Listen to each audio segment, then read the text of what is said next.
There is a story the public has seen, and then there is the one hidden beneath the surface. The public watches composed statements, carefully delivered words, and faces that seem almost impossible to maintain under pressure.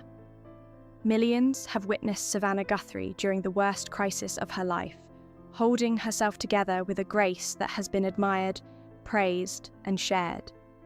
But the tragedy she is living extends far beyond the visible. It is layered, complex, and deeply personal. Understanding the full weight of what she endures reveals a heartbreak far beyond public awareness. A life of achievement at 54. At 54, Savannah Guthrie had reached a stage in life where most people finally experience the rewards of decades of hard work.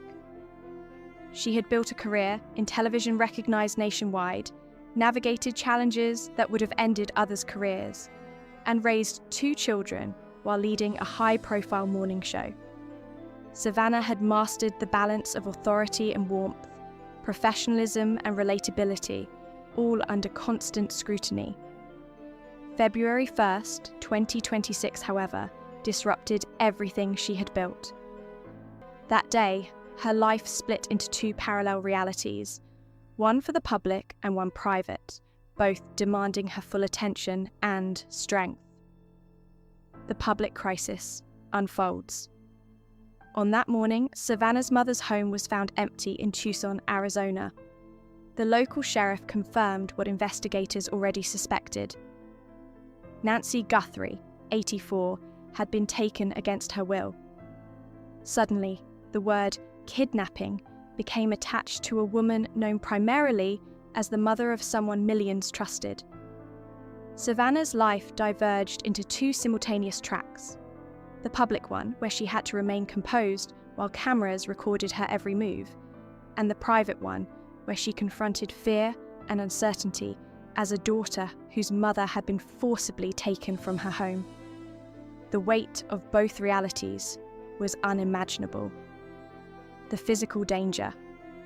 The most visible layer of this tragedy is terrifying enough. Nancy Guthrie is 84 years old and relies on daily heart medication for survival. Every hour she is without it increases the risk to her life. The kidnapper's act was not merely an abduction. It placed an elderly woman with critical medical needs in mortal jeopardy. Savannah understood this from the moment she learned her mother was missing. Every minute since, she has carried the knowledge that her mother's life was under immediate threat. This awareness alone could paralyze anyone, yet Savannah continues to function with extraordinary poise. The hidden burden of strength. What makes Savannah's public composure even more tragic is that it is not purely a sign of invincibility. It reflects a lifetime of conditioning. She did not arrive at this crisis unprepared.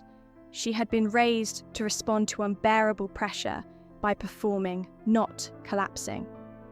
Her mother instilled a philosophy that equated vulnerability with weakness and emphasized that strength is what the world demands.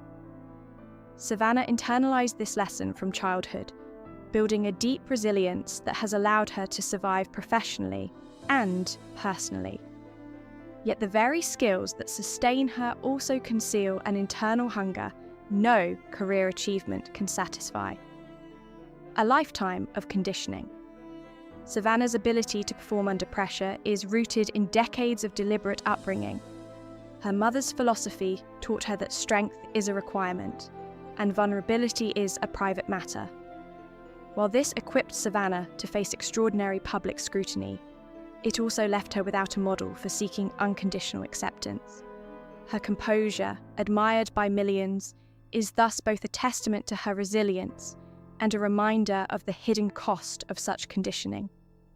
Her mother's greatest gift now would be the very affirmation she has spent her life longing to hear: the power of simple words. At a recent gathering, someone shared a hope expressed by Tom Brokaw.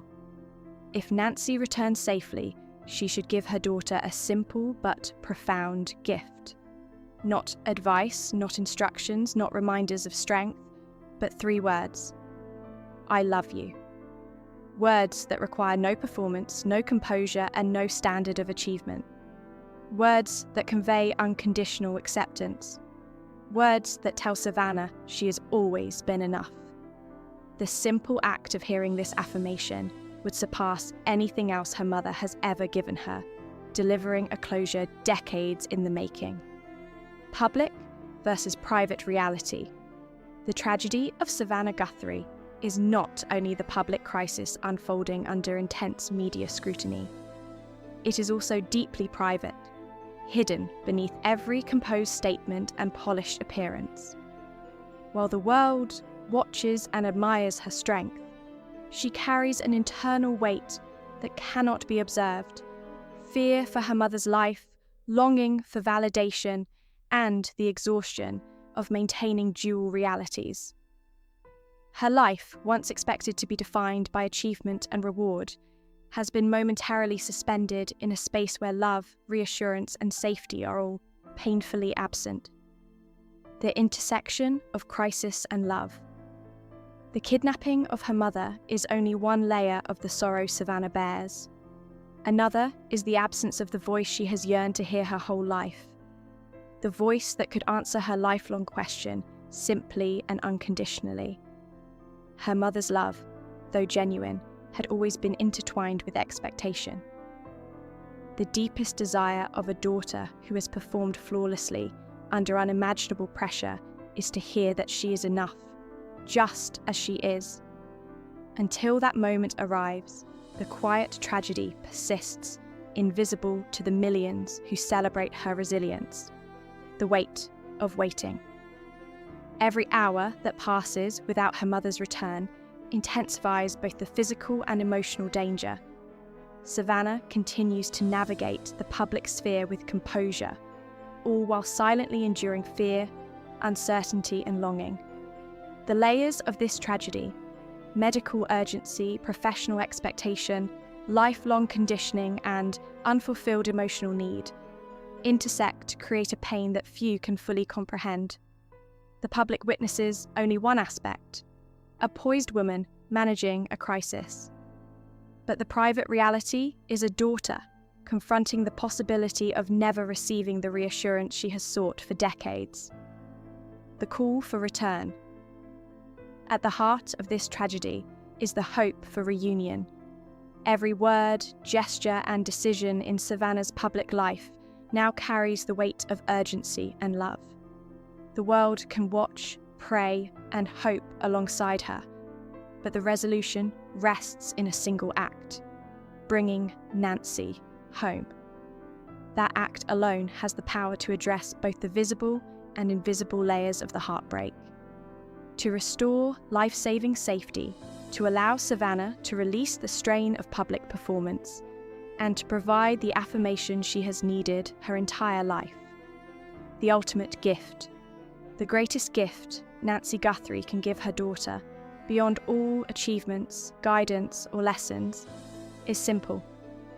It is the affirmation that no measure of strength or resilience is required to earn love.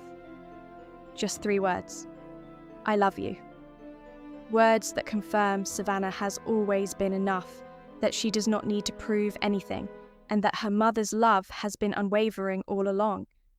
These words carry the power to heal decades of longing, to quiet the internal question, and to finally grant peace amid unimaginable suffering. Conclusion. Love, above all. The tragedy of Savannah. Guthrie at 54 is not only about a missing mother, an ongoing investigation, or public scrutiny. It is about the deepest human need: to be seen, to be valued, and to be loved unconditionally. Her public composure, remarkable though it is, cannot replace the simple affirmation of her mother's love. Bringing Nancy home is the first step. Once she